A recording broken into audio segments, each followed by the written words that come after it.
வணக்கம் நண்பா. இது உங்கள் ரெஸ்லிங் ஃபேமிலி 2.0. இன்னைக்கு இந்த வீடியோவில் பார்க்க போகிறது எதை பற்றி அப்படின்னா, இந்தியாவில் ரெஸ்லிங் கம்பெனி ஸ்டார்ட் பண்ணியிருக்காங்களாம்.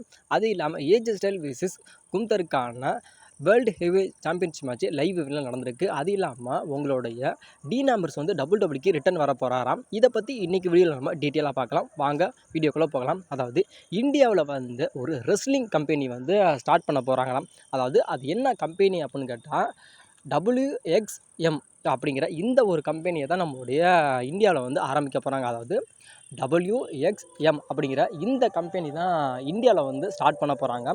அதாவது WXM அப்படியோட விரிவாக்கம் என்ன அப்படின்னு கேட்டால் ரெஸ்லிங் எக்ஸ்ட்ரீம் மேனா அப்படிங்கிறது தான் இதோட விரிவாக்கம். அதாவது W அப்படின்னா ரெஸ்லிங், எக்ஸ் அப்படின்னு கேட்டால் எக்ஸ்ட்ரீம், அதாவது அதுக்கப்புறம் W அப்படின்னு கேட்டால் மீனியா.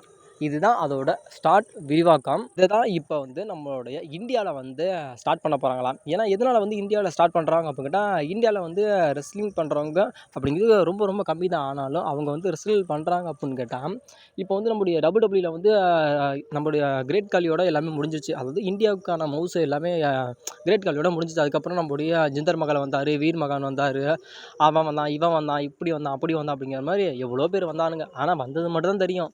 ஆனால் இருந்த இடம் தெரியாமல் எல்லாமே அழிஞ்சிட்டானுங்க. ஏன்னா அந்த அளவுக்கு இந்தியாவில் இருக்கவங்க மக்களாக அதாவது இந்தியாவில் இருக்க ரெஸ்லர்ஸை நம்முடைய WWE சுத்தமாக மதிக்கலை அப்படிங்கிறது தான் அதில் மிகப்பெரிய ஒரு விஷயமே. அதனால் அதாவது இந்தியாவில் அது இப்போ நம்முடைய கிரேட் காலி இருக்காருன்னா, கிரேட் காலி நம்மளுடைய ஜிந்தர் மகா இவங்க எல்லாருமே சேர்ந்து இந்தியாவிலே இந்தியாவிலே ரெஸ்லில் ஆரம்பிப்போம், இந்தியாவில் ரெஸ்லிங் அப்படிங்கிறத நம்ம கொண்டுட்டு வருவோம் அப்படிங்கிறதுக்காக இந்த ஒரு புதிய முயற்சியை இப்போ எடுத்திருக்காங்க. அதனால் இந்த ரெஸ்லிங் கம்பெனியில் நம்ம அதிகமாக ஃபைட் பண்ணி அதிகமான நம்மளோட திறமை எல்லாருமே வளர்த்துக்கிட்டு அதுக்கப்புறம் WWE அப்படிங்கிற மாதிரி பெரிய ஒரு நெட்வொர்க்கில் போய் நம்ம ஜாயின் பண்ணிக்கலாம். ஏன்னா அவங்க போய் ஜாயின் பண்ணுறோம் அப்படின்னு கேட்டால் அவங்களுக்கு எதுவுமே தெரியல அப்படின்னு சொல்லி விரட்டிலாம் விட மாட்டாங்கல்ல. அப்படிங்கிறக்காக இப்போ இந்த ஒரு விஷயத்தை இந்தியாவில் இந்த ஒரு ரெஸ்லிங் கம்பெனி ஆரம்பிக்க போகிறாங்க. இதை பற்றின உங்களோட கருத்துக்கள் என்ன அப்படிங்கிறத மறக்காமல் கமெண்ட் பண்ணுங்கள். அது இல்லாமல் இப்போ WXM அப்படிங்கிற அந்த ஒரு ரெஸ்லிங்கை இந்தியாவில் ஆரம்பிக்கிறதுக்காக உங்களுக்கு விருப்பம் இருந்துச்சு அப்படின்னு கேட்டால் நீங்கள் போய் அதில் ஜாயின் பண்ணிக்கோங்க. ஜாயின் பண்ணி உங்களுக்கு நான் ரெசல் பண்ணி நான் பெரிய ஆளாக ஆகணும், நான் சாதிக்கணும் அப்படின்னு கேட்டால் நீங்கள் போய் ஜாயின் பண்ணிக்கோங்க. உங்களுக்கான ஃப்யூச்சர் நீங்கள் அதில் பார்த்துங்க. எவனும் போக மாட்டாங்க, ஏன்னா அந்த அளவுக்கு ஒருத்தர் இல்லை அப்படின்னு தெரியும். ஆனால் எவனும் போக மாட்டாங்க. போக முடிஞ்சால் நீங்கள் போய்க்கோங்க. அதாவது இது இந்தியாவில் தான் இருக்குது. இப்போ தான் ஸ்டார்ட் பண்ண போகிறாங்க. மேபி நீங்கள் நோட்டிஃபிகேஷன் போட்டு கொஞ்சம் அச்சதையை போட்டு போய் பார்க்குறதா போய் பாருங்கள், இல்லை வேடிக்கை பார்க்குறதுனால போய் வேடிக்கை பாருங்கள். அது உங்களோட இஷ்டம். நம்மளோட இந்தியாவில் இந்த ஒரு விஷயத்தை நடத்துகிறாங்க. அதுக்காக WWE இப்போ ஒரு லைவ் ஈவெண்ட்டை நம்மளோட WWE நடத்தியிருக்காங்க. அந்த லைவ் ஈவெண்ட்டில் நம்முடைய ஏஜ் ஸ்டைல் விசஸ் கும்தருக்கான ஒரு ஸ்டீல் கேஜ் மேட்சையும் நடத்தியிருக்காங்க. அது நம்மளுடைய ஏஜ் ஸ்டைலுக்கும் நம்மளுடைய கும்தருக்கும் நடந்திருக்கு.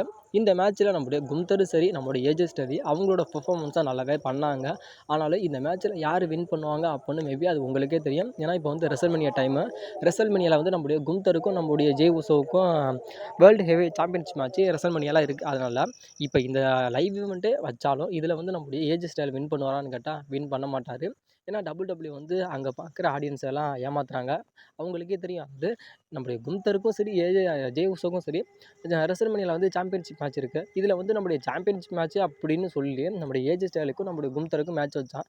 அதில் நம்முடைய ஏஜ் ஸ்டைல் நியூ சாம்பியன் ஆக மாட்டாருன்னு தெரிஞ்சால் அந்த மக்கள் ஏமாந்து போய் பார்க்குறாங்க. அது என்ன பண்ணுறது? அதனால் இந்த மேட்ச்சில் யார் வின் பண்ணா அப்படின்னு கேட்டால் உங்களுடைய கும்தர் தான். கும்தர் அதாவது இந்த ஸ்டீல் கேஜ் மேட்ச்சு, இந்த ஸ்டீல் கேஜை விட்டு வெளியில் வந்துட்டாவே வின் பண்ணது தான் அர்த்தம். அதே மாதிரி நம்மளுடைய ஏஜ் ஸ்டைலும் நம்மளுடைய கும்தர் அந்த ஸ்டீல் கேஜ் மேலே நின்று ஃபைட் பண்ணிக்கிட்டு இருக்கப்போ நம்மளுடைய ஏஜ் ஸ்டைல் ரிங்குக்கு உள்ளே விழுந்துருவார். அதனால நம்முடைய அந்த நேரத்தை நம்முடைய கும்தர் பயன்படுத்திக்கிட்டு கும்தர் என்ன பண்ணுறாருன்னா, அதாவது ஸ்டீல் கேஜ்லேருந்து அங்கிட்டு வெளியில் இறங்கியே போயிட்டார். அந்த மேட்ச்சில் யார் வின் பண்ணா அப்படின்னு கேட்டால் உங்களுடைய கும்தர் தான் வின் பண்ணார். வின் பண்ணதுக்கு அப்புறம் நம்முடைய கும்தரும் நம்முடைய ஏஜ் ஸ்டைலும் கை குலுக்கிக்கிட்டாங்க. 2 பேரும் கை குலுக்கி கட்டி பிடிச்சி, நீ தாயா திறமையான ரெஸ்லர், நீ தாயா திறமையான ரெஸ்லர், உன்னங்க மிஞ்சி ஆளையா இல்லை அப்படிங்கிற மாதிரி நம்மளுடைய கும்தர் நம்முடைய ஏஜ் ஸ்டைலை புகழ்ந்து தள்ளுறாரு. அதே மாதிரி நம்முடைய ஏஜ் ஸ்டைல் நீ தான் சிறந்த சாம்பியன் கும்தர், உன்ன மாதிரி சாம்பியன் யாருமே இருக்க முடியாது, நீ தான் பெஸ்ட்டு சாம்பியன் அப்படின்னு சொல்லிட்டு நம்முடைய ஏஜ் ஸ்டைல் நம்முடைய கும்தரை புகழ்ந்து தள்ளுறாரு. நம்முடைய கும்தர் நம்முடைய ஏஜ் ஸ்டைலை புகழ்ந்து தள்ளுறாரு. கடைசியில் இவனுக்கு 2 பேரும் புகழ்ந்து தள்ளுறதுல கடைசியில் அங்கே பார்க்குற மக்களை வந்து முட்டலாக்கிட்டாங்க. அதேமாதிரி டபிள்யூ வந்து மொத்தமாக முட்டலாக்கிட்டாங்க. என்ன மாதிரிலாம் பண்ணிக்கிட்டு இருக்காங்க பாரு டபிள்யூல இதெல்லாம். உங்களோட டீன் ஆம்பர்ஸ் வந்து டபிள்யூக்கு ரிட்டர்ன் வரப்போகிறாரு அப்படிங்கிற மாதிரி இன்டர்நெட்டில் ஒரு மிகப்பெரிய ஒரு ரூமராக இப்போ போய்கிட்டு இருக்கு. அதாவது ஷீல்டோட ஒன் ஆர் த மெம்பர் உங்களோட த டீன் ஆம்பர்ஸ் தான். அதே மாதிரி முன்னாள் டபிள்யூட சாம்பியன் த டீன் ஆம்பர்ஸ் தான். இப்போ டீன் ஆம்பர்ஸுக்கும் டபிள்யூக்கு எந்த விதமான சம்மந்தமும் கிடையாது, ஒட்டும் இல்லை, உறவும் இல்லை. நம்மளுடைய டபிள்யூக்கு உங்களோட சங்காத்தமே வேணாண்டா அப்படிங்கிற மாதிரி புடுங்கிக்கிட்டு நம்மளுடைய டீன் ஆம்பர்ஸ் வந்து இப்போ ஏஇடபிள்யூ வந்து த ஜான் மாக்ஸ்லி அப்படிங்கிற அந்த ஒரு பேரில் தான் ரெசல் பண்ணிக்கிட்டு இருக்காரு. இப்போ நம்முடைய ஜான் மாக்ஸ்லி இருக்கார்ல, ஜான் மாக்ஸ்லி என்கின்ற நம்முடைய டீன் ஆம்பர்ஸ் வந்து டபிள்யூக்கு வருவார் அப்படிங்கிற மாதிரி இப்போ வந்து இன்டர்நெட்டில் ஒரு மிகப்பெரிய ஒரு ரூமர் கிளம்பியிருக்கு. அதாவது ஒரு நெட்வொர்க் என்ன சொல்லியிருக்காங்க அப்படின்னு கேட்டால், அதாவது கண்டிப்பாக இப்போ ஏஇடபிள்யூவில் வந்து 2027 நம்மளுடைய டீன் ஆம்பர்ஸோட அந்த ஒரு கான்ட்ராக்ட் வந்து முடியுது. அதனால் மேபி அவரோட கான்ட்ராக்ட் முடியுது 2027 முடியுது அப்படின்னு கேட்டால் 2027க்கு அப்புறம் அதாவது நம்மளுடைய டீன் ஆம்பர்ஸ் வந்து டபிள்யூக்கு வருவார், டபிள்யூவில் வந்து ஜாயின் பண்ணிக்கிறாரு அப்படிங்கிற மாதிரி இப்போ வந்து ஒரு மிகப்பெரிய ஒரு ரூமர் வந்து இன்டர்நெட்டில் போய்கிட்டு இருக்கு. மேபி அப்போ 2027 ஏஇடபிள்யூவில் இருக்க நம்மளுடைய ஜான் மாக்ஸ்லியோட கான்ட்ராக்ட் வந்து முடியுது அப்படின்னு கேட்டால் நம்மளுடைய ஜான் மாக்ஸ்லி வந்து டபிள்யூக்கு வருவாரா அப்படின்னு கேட்டால் வாய்ப்புகள் இல்லை ராஜா. ஏன்னா நம்மளுடைய ஜான் மாக்ஸ்லி சொல்லியிருக்காரு, அதாவது நான் வந்து இதுக்கப்புறம் நான் வந்து டபிள்யூக்கு வரமாட்டேன், என்னோட கடைசி ரிட்டையர்மெண்ட் மேட்ச் கூட நான் ஏஇடபிள்யூவில் மட்டும்தான் விளாடுவேன், நான் டபிள்யூக்கு இனிமேல் வரவே மாட்டேன் அப்படிங்கிற மாதிரி நம்மளுடைய ஜான் மாக்ஸ்லி ஒரு இன்டர்வியூவில் சொல்லியிருக்காரு. அதனால் அவரோட கான்ட்ராக்டே முடிஞ்சிட்டாலும் இதுக்கப்புறம் நம்மளுடைய ஜான் மாக்ஸ்லி வந்து டபிள்யூக்கு வர்றது அப்படிங்கிறது ரொம்ப ரொம்ப ரேர், அது வந்து நடக்காத ஒரு காரியம்.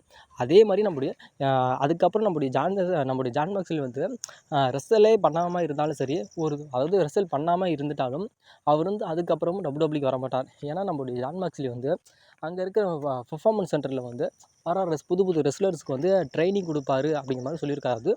2027 அவரோட கான்ட்ராக்ட் முடிஞ்சிட்டாலும் சரி, அதுக்கப்புறம் அவர் ரெசல் பண்ணவே மாட்டேன் அப்படின்னு சொல்லி ஒதுங்கிட்டு போனாலும் சரி, ஆனாலும் டபிள்யூக்கு வரவே மாட்டார். அதுக்கப்புறம் அங்கே இருக்க ஏஇடபிள்யூ இருக்க புது ரெஸ்லர்ஸுக்கு வந்து அவர் வந்து ட்ரைனிங் கொடுக்க போகிறாரு அப்படிங்கிற மாதிரி சொல்கிறாங்க. நீங்கள் வந்து 2027 அவரோட கான்ட்ராக்ட் முடிஞ்சதுக்கப்புறம் டபிள்யூக்கு வருவார் அப்படின்னு சொன்னீங்கன்னா அந்த எண்ணத்தை இதையோட கைவிட்டுருங்க.